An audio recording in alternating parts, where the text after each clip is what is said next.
আমার বায়ারা, আমার আল্লাহ এবারে বলেন, যারা আমি আল্লাহর গোলামি করবে না, এ মুসলমান ভাই, দুনিয়াতে যারা আল্লাহর কথা শুনবে না, আল্লাহর গোলামি যারা করবে না, নিজের নফসের মন মতো যারা চলবে, নিজের কথা মতো যারা জিন্দেগি চালায়, নেতার কথা মতো জিন্দেগি চালায়, এমপির কথা মতো জিন্দেগি চালায়, মন্ত্রীর কথা মতো যে বান্দা জিন্দেগি চালায়, ওই বান্দার বাঁচার কোনো সিস্টেম নাই। ওই বান্দা দুনিয়াতে শান্তি পায় না, মরার পরে আখিরাতে ওই বান্দা জীবনেও শান্তির চোখ দেখবে না, ঠিক কিনা? আমার আল্লাহ এবার বলেন, আমি আল্লাহ জাহান্নামে পাঠানোর জন্য অনেক মানুষ আমি আল্লাহ রাখছি। ওয়ালাকাদ যারানা লিজাহান্নামা কাসীরাম মিনাল জিন্নি ওয়াল ইনস লাহুম কুলুবুন লা ইয়াফকাহুনা বিহা ওয়া লাহুম আ'য়ুনুন লা ইউবসিরুনা বিহা ওয়া লাহুম আযানুন লা ইয়াসমাউনা বিহা উলাইকা কাল الأنعام بل هم أضل أولئك هم الغافلون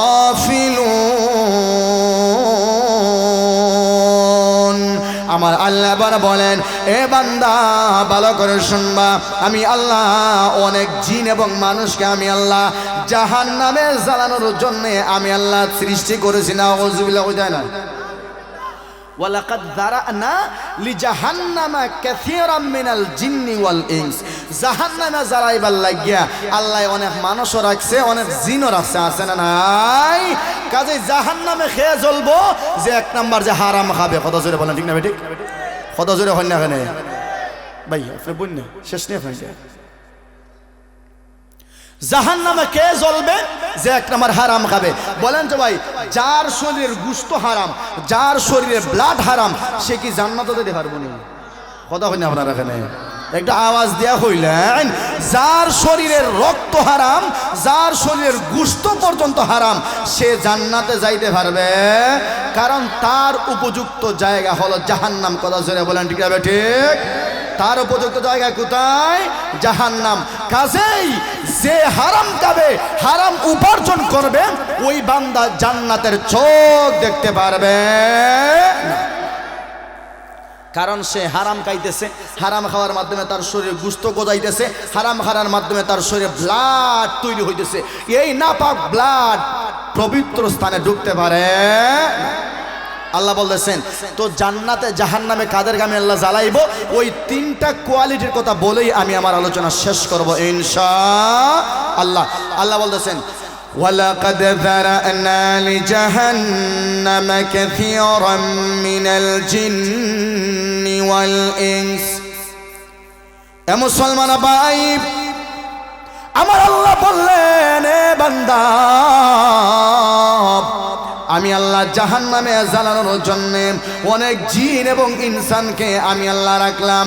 তাদেরকে আমি আল্লাহ জাহান্নামে জ্বালাইব, তাদেরকে আমি আল্লাহ জাহান্নামে খাওয়াইব, তাদেরকে আমি আল্লাহ জাহান্নামে রাখবো। তারা জাহান্নামে খাবে, তারা জাহান্নামে জ্বলবে, জাহান্নামে সব সময় তারা জ্বলবে। নাউযুবিল্লাহ। এক নাম্বার হলো লাহুম কুলুবুন লা ইয়াফকাহুনা বিহা। এই যে পয়গম্বর হাদিস বলেছিলাম, আমার আল্লাহ বান্দাকে পাক পবিত্র দিল দিয়ে আল্লাহ দুনিয়াতে পাঠাইছিলেন। ওই বান্দা দুনিয়াতে আসার পরে নাচ গান দেখিয়া, বেগানা নারীর দিকে দৃষ্টি দিয়া, হাউজি বাম্পারে গিয়া, উরুসে গিয়া, অযথা সময় নষ্ট করিয়া, অযথা শয়তানের দোকানে পড়িয়া, মেলায় গিয়া, অযথা বাবির সঙ্গে গার্লফ্রেন্ডের সঙ্গে সম্পর্ক করা গিয়া নিজের দিলটাকে নাপাক বানায়। ওই নাপাক বান্দা তার দিলটাকে আল্লাহ দিয়েছিলেন সঠিকটা বোঝার জন্যে। লাহুম কুলুবুন লা ইয়াফকাহুনা বিহা। এই দিল দিয়া বান্দার শরীরটা বোঝার দরকার ছিল, রাইট কোনটা এবং সঠিক কোনটা এবং বেঠিক কোনটা, সত্য কোনটা এবং মিথ্যা কোনটা, কোনটা ডাইন কোনটা বাম, এটা বোঝার দরকার ছিল। বান্দা তার দিলটাকে নাপাক বানাইয়া এই সত্য মিথ্যা বোঝার যোগ্যতা বানা হারায় ফেলাইছে। এই বান্দাকে আমার আল্লাহ জাহান্নামে জ্বালাইবে না, আউযুবিল্লাহ। আমরা সমাজের অনেক মানুষ আছে না, হারাম খাইতে খাইতে সত্য মিথ্যা বুঝার যোগ্যতা তার কাছে একবারে নাই, হত জোরে হয় না, আছে না নাই? হে মানে হারাম পথে চলতে চলতে রাইট কোনটা সঠিক কোনটা বেঠিক কোনটা এটা বুঝার যোগ্যতাও তার আজকে নাই, আছে না নাই? আল্লাহ বলেন এই বান্দাকে আমি আল্লাহ জাহান্নামে জ্বালাইবো। 2 নম্বরে হলো আমি আল্লাহ কান দিছিলাম, এই কান দিছিলাম সত্যটা শোনার জন্যে, এখন তার খানে মিথ্যা ঢুকাইয়া একবারে খানটারে বাড়ি ফেলাইছে, হেও মিথ্যা শুনতে শুনে তার না খানটার নাপাক বানায় ফেলাইছে। এই যে কানের আমানতের খেয়ানত করছে এই বান্দাকে আমি আল্লাহ জাহান্নামে জ্বালাইবো, নাউজুবিল্লাহ, জোরে বলেন। আমি আল্লাহ চোখ দিছিলাম সঠিকটা দেখার জন্যে, হালালটা দেখার জন্যে, সে হারাম দেখতে দেখতে তার চোখের হাওয়া নষ্ট করে লাইছে, আছে না নাই? কথা জোরে হয় না? হারাম দেখতে দেখতে চোখের হাওয়া নষ্ট করছে এমন মানুষ আপনার সমাজে নাই? অনেক আছে। হারাম দেখতে দেখতে চোখের হাওয়ার একেবারে শেষ। যেমন ধরেন একটু আগে উদাহরণ দিলাম, ছোট সন্তান মায়ের হারামটা দেখাইতে দেখাইতে বাচ্চারা নষ্ট করে ফেলাইছে, আছে না নাই? এটা কি মা ভালো মা? কথা জোরে হয় না? সন্তান খানা খায় না, সন্তান লেখাপড়ায় বসে না, এজন্য কি সন্তানকে আপনি কি ওই মোবাইল দেখায় খানা খাওয়াইবেন, মোবাইল দেখায় লেখাপড়া করাইবেন? মা তো সন্তানটাকে নষ্ট করলো, চোখ নষ্ট করলো, জেহেন নষ্ট করলো, সব নষ্ট করলো, আমল নষ্ট করলো। কাজে এই যে মা নষ্ট করছে, মাও জাহান্নামে জ্বলবে, সন্তানটারাও জাহান্নামে জ্বালাইবে। কত জোরে বলেন ঠিক না? ঠিক।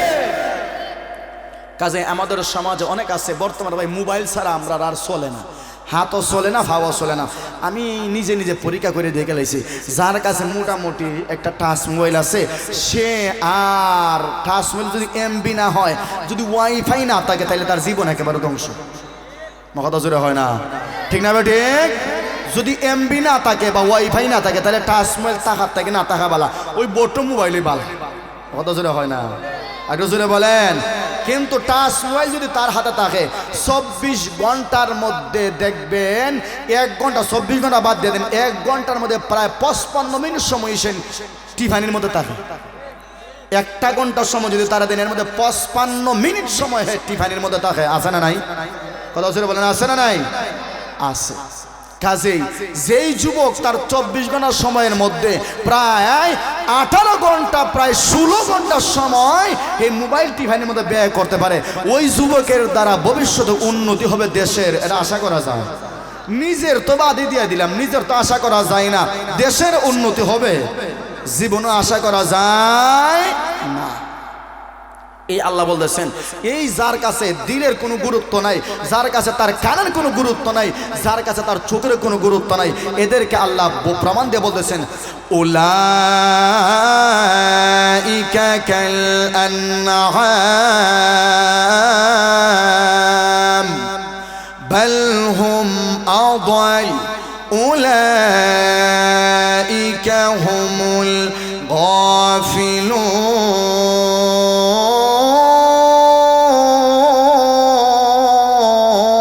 গাফিলুন।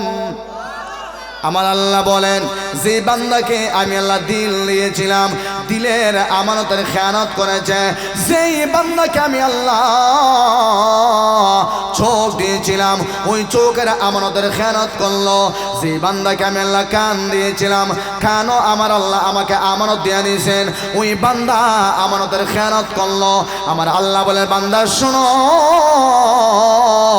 এগুলা মানুষ না, উলাইকা কাল আনআম, এগুলা হলো চতুষ্পদ জন্তু, চতুষ্পদ জানোয়ারের মতো।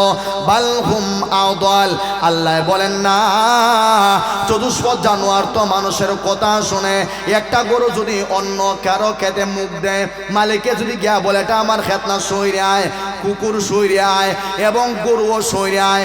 আমার আল্লাহ বলেন উলাইকা কাল আনআম, আমার আল্লাহ বলেন এগুলা চতুষ্পদ জন্তুর মতো, জানোয়ারের মতো, বালহুম আদাল। এরপরে আমার আল্লাহ বলেন এর চেয়ে আরো নিকৃষ্ট। নাউজুবিল্লাহ, জোরে বলে। আল্লাহ বলেন এরা চতুষ্পদ জানোয়ার তো ঠিক আছে না, এর চেয়ে আরো 1 ডিগ্রি খারাপ। উলাইকা হুমুল গাফিলুন, তারা সবাই গাফিল। বর্তমানে দেখেন তো এই জায়গায় আল্লাহ না করুক, এই বালুচরের অন্য একটা পয়েন্ট যদি আজকে একটা ব্যাডমিন্টনের প্রতিযোগিতা হইতো, কয়েকশো মানুষ হইতো না? কত জোরে হয় না? কয়েকশো মানুষ হইতো নি? কয়েকশো মানুষ হইতো। নাচ গান হইলে তো আর বাদে দিয়া দিলাম, কয়েক হাজার মানুষ জায়গা হইতো না। কথা জোরে বলেন ঠিক না বেঠিক? একটা ফুটবল খেলা যদি হইতো তাহলে আর জায়গায় হইতো না। কিন্তু আল্লাহর কাছে আপনারা শুকরিয়া আদায় করেন, এই জান্নাতের বাগানে আল্লাহ যে আপনাদেরকে পছন্দ করে আল্লাহ ঢুকানোর সুযোগটা দিয়ে দিচ্ছেন, আলহামদুলিল্লাহ। অনেকে আসতে পারে নাই, আছে না নাই? রাস্তায় আছে, মেলায় আছে, খেলায় আছে, বাড়িতে আছে, গাড়িতে আছে, বিড়ি টানতেছে, আছে না নাই? মোবাইল টিপতে আছে না নাই? আছে। কিন্তু এই জায়গায় সবার কপালে আসা জুটে না। ভাই আপনারা মনে মনে কইতে পারবেন যে হুজুর বাড়িতে বসে ওয়াজ শুনতে পারতেছি। ভাই বাড়িতে বসে ওয়াজ শোনা আর সরাসরি এসে ওয়াজ শোনা একটা পার্থক্য আছে না নাই? পার্থক্য আছে। জান্নাত দেখা আর জান্নাতের ভিতরে ঢুকা পার্থক্য আছে না নাই? আছে। তো বলতেছিলাম ভাই আমরা মরণ আছে না নাই? মরণ আছে। একদিন আমাকে মরতে হবে, আপনাকেও মরতে হবে। কাজেই সর্বশেষ যেই কথা আমি বলছিলাম 9টা 20 15টা 22 হয়ে গেছে কি, আর আমার দ্বারা সম্ভব না। হুজুর মনে চলে আসছেন, আলহামদুলিল্লাহ। তো বলতেছিলাম আমাদের মরণ আছে, মরণ সবার সামনে আছে না নাই? মরণ সবার সামনে আছে। তো বলতেছিলাম ভাই